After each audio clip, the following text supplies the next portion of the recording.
territories which the Philippines has sovereignty or jurisdiction, the terrestrial, fluvial, maritime, and the aerial domain, and the territorial sea, the seabed, and etc.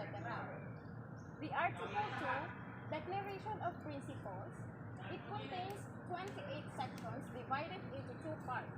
First part, enumerate the principles of the state, such as the democratic and republican nature of the Philippine state, the supremacy of civilian authority over the military, the people's duty to defend the state, separation of church and state, and renunciation of war as an instrument of national policy. The second part is stipulate the state policies such as the promotion of the independent foreign policies, recognition of the youth and the women's role in nation building, promotion of comprehensive rural development, and agrarian reform, and the promotion of social justice. Article 3, the Bill of Rights. Ang mga karapatan nating mga Pilipino na nakatira sa Pilipinas, nating mga mamamayan. Ito ang mga sumusunod. Right to life, liberty, and property. You should not be deprived of your life, liberty, and property. Right against unreasonable searches and seizures. Every person has the right to keep the communication or correspondence a secret. Freedom of speech, freedom of assembly, right of petition, freedom of religion, the liberty of abode, and right to travel, the right to information, right to form associations, the right to just compensation, non-impayment clause, free access to court, right of person under custodial investigation, the right to bail and against excessive bail, rights of the accused, rights to due process of law in criminal cases, innocent until proven guilty, right to confront one's accusers, basis for trials in absentia, writs of habeas corpus. Ito yung hindi mo pwedeng arestuhin ang isang tao without warrant of arrest. Yan yung ibig sabihin ng habeas corpus. Right to the speedy disposition of cases, right against self, in nominations, right to political beliefs and aspirations, the prohibitions against cruel, degrading, or inhuman punishment, non-imprisonment for debts, ex post facto law and bill of attainder, rights against double jeopardy. So, Article 4 will be tackled the next report. Topic is all about Article 9 General Auditing Office. Means, ang mga subdivision territorial at politikal ng Republika ng Pilipinas ay ang mga lalawigan, mga lungsod, mga bayan at mga barangay. Dapat magkaroon ng mga autonomiyang rehiyon sa Muslim, Mindanao at sa mga Cordillera ayon sa itinatadhana nito. Ang mga subdivision territorial ay politikal ay dapat magtamasa ng autonomiyang lokal. Ang Kongreso ay dapat magsabatas ng isang kodigo ng pamahalaang lokal na dapat magtadhana ng balangkas ng pamamahalang lokal na higit na matungkunin at mapanagutan na itinatag sa pamamagitan ng isang sistema. So the next is Article 10, Civil Service.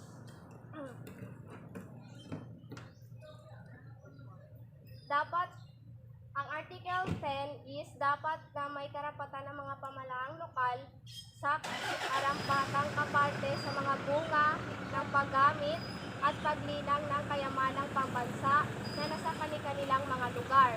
Sa paraang itatakda ng batas, kabilang ang pagbibigay ng kaparte sa mga naninirahan sa pamamagitan ng mga tuwirang benepisyo.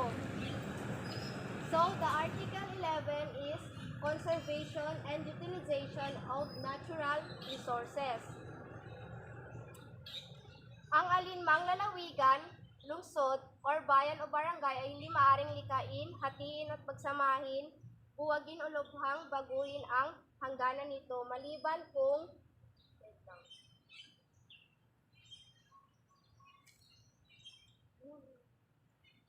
magkaroon ang bawat unit ng pamahalaang lokal ng kapangyarihang lumikha ng mga sariling mapagkukunan nito ng kita at magpataw ng mga buwis, utaw at singilin sa ilalim ng mga panuntunan at katakdaang maaaring itadhana ng Kongreso. So, that's all. Thank you. The group 5 then of the Philippine history. So let's proceed to the article number 14, which is the amendments. So the amendments is an amendment to the Constitution is an improvement, a correction or a revision to the original content approved in 1788. To date 27 amendments have been approved, 6 have been disapproved, and 1,000 have been discussed.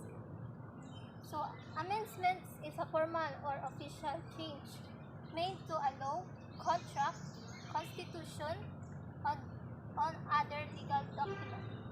It based on the verb to amend, which means to change for better. They are often used when it's better to change the document than write a new one. So for the article number 15, which is transitory provision. So a statutory provision that regulates a show process that starts before an amendment or enchantment of statute comes into force and ends after the amendment or enhancement of the statute has come in force. So, since our topic is the 1935 Constitution, so nakalagay po doon sa law na yon is ang Saligang Batas 1935 ay ginawa para sa istruktura ng konstitusyon ng Estados Unidos. Pero marami pa rin dito ang tinadhana para sa makikin at mga saloobin ng mga Pilipino. So, in the part 1, merong 4 question doon since ang question doon is what does the document artifact say? So, pwede natin sabihin doon na the 1935 Constitution, which featured a political system virtually identical to the American one, became operative. So, since we are nagaganap itong brainstorming, so I have to share my research about yung mga tanong doon sa yung 1 to 4 na question. So, pwede natin isagot yun sa number 1. For the number 2, ano yung source ng 1935 Constitution? So, yung source niya is, the Constitution was submitted to the President of the United States for certification of March 27, 1935.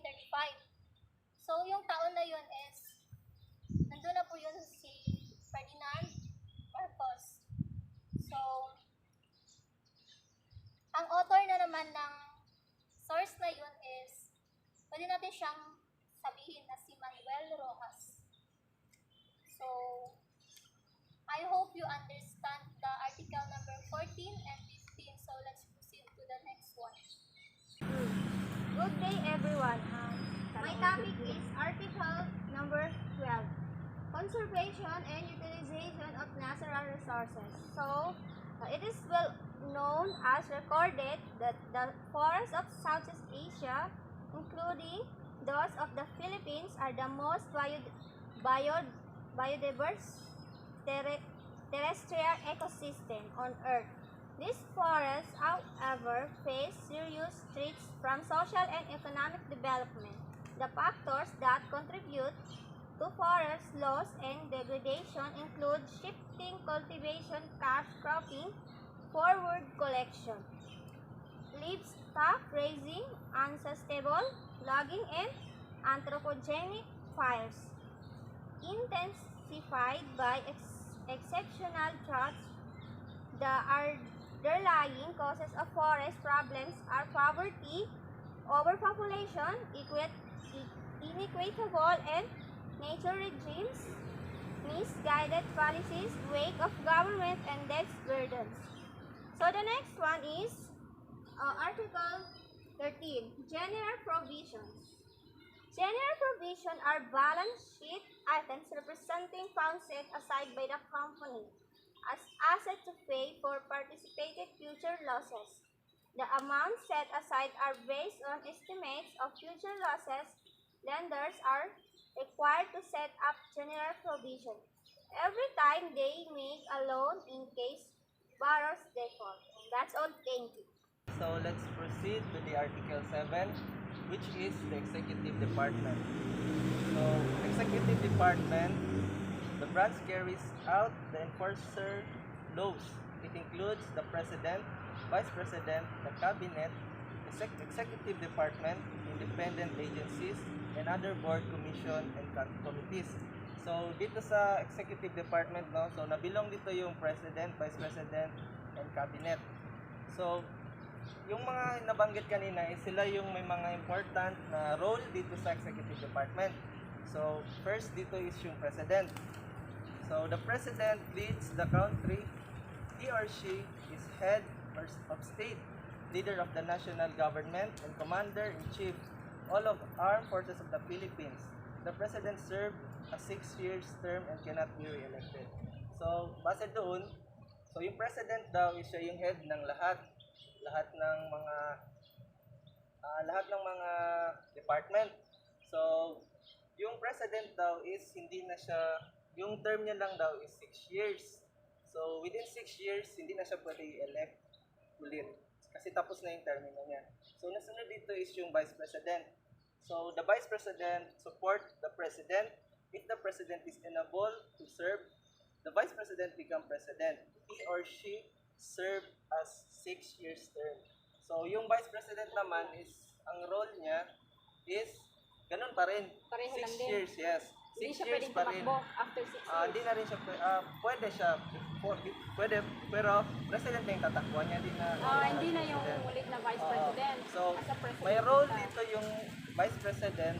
So, pag yung isang president is hindi siya pwedeng mag-duty or in unconditionally siya yung kumbaga may sakit, ganun. So, kukunin ng Vice President yung role bilang isang President para ma-cover niya kung ano man yung mga maging problema ng isang lugar. Ganun. So, nasabi rin dito yung pangatlo is yung the Cabinet. So, the Cabinet members serve as advisor to the President. They include the Vice President and the heads of the Executive Department. Cabinet members are nominated by the President and must be confirmed by the Commission of Appointment. So, nasabi naman doon, di ba, na ang cabinet daw is ito yung mga advisors ng president at vice president. So, ang cabinet is hindi basta-basta siya tinuturo kung sino ang pwede. So, dinadaan pa ito sa mga confirmation ng president at yung mga other commission. So, ganun lang yung nasa Article 7, which is the Executive Department. So, proceed tayo sa Article 8, which is the Judicial Department. So, according sa Judicial Department, interprets the meaning of laws, applies laws to individual cases, and decide if laws violate the Constitution. The judicial power shall be vested in one Supreme Court, and in such lower court as may be established by law. Judicial power includes the study, the duty of the courts of justice to settle actual controversies involving rights which are legally demandable and enforceable, and to determine whether or not there has been a grave abuse of discretion amounting to lack of excess of jurisdiction on the part of any branch of instrumentality of the government. The judicial branch interprets the meaning of laws, applies laws to individual cases, and decide if laws violate the Constitution. So, doon naman tayo sa Article 8, which is the Judicial Department. So, napag-usapan dito sa Judicial Department ang about sa law, rights, mga ganun. So, ang isang inaakusahan, kung halimbawa may kasalanan siya, is dinadaan siya sa mga ganito sa judicial department, which is yung Supreme Court. So, doon pinapag-usapan kung akusado ba talaga siya o ililitis siya.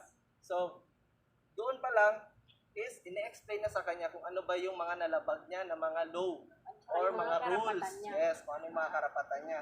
So, at yung mga nalabag niya sa Constitution ng Pilipinas.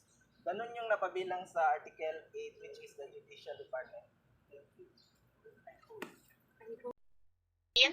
Special provisions effective upon the proclamation of the independence of the Philippines.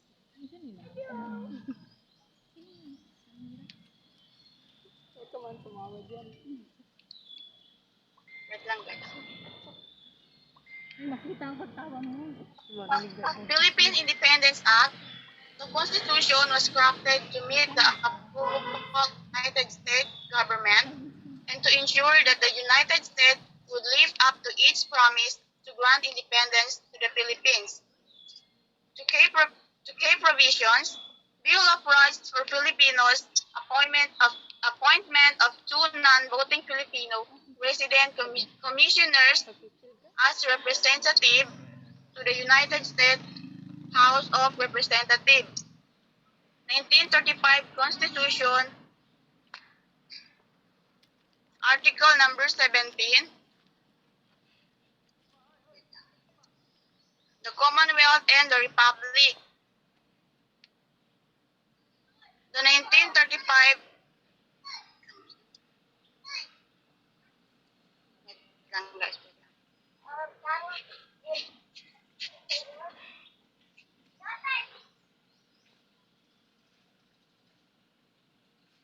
The 1935 Constitution provided the legal basis of the Commonwealth government, which was considered a transition government before the granting of the Philippines independence with American-inspired Constitution. Question.